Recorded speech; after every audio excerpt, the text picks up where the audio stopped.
Hi everyone, in this video I will show you that how you can fix Dragon Age The Veilguard game sound problem or sound is not working or the cracking problem on your PC. Guys, first solution is restart PC. Sometimes simple restart fix the problem. So just start the solution, then launch the game, then check problem is fixed or not. If your problem is not fixed, so the next solution that you can try is the troubleshoot sound setting.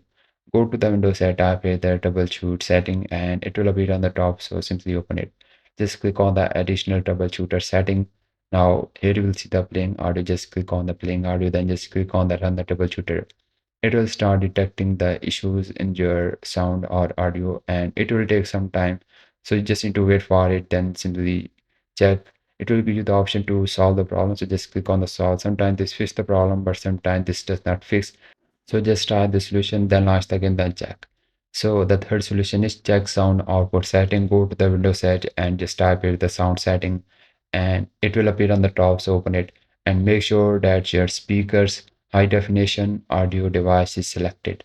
Now, after that, also make sure that your master volume is about the 70% and also make sure that your input device is correctly selected. After this, simply launch the game, then check. If your problem is still not fixed, so the fourth solution is update audio drivers. Go to the Windows set, type here the device manager. It will appear on the top, so simply open it. Now here simply locate the audio input and output devices. Just open it and you will see your speakers or headphones. So make a right click on your speaker, you will see the update driver. Just click on the update drivers and you will see the search automatically for driver. Click on that.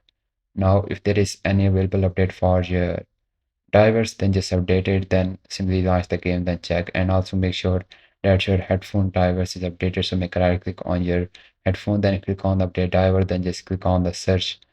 Now it will start detecting if there is any kind of available update for your drivers, and it will update them automatically.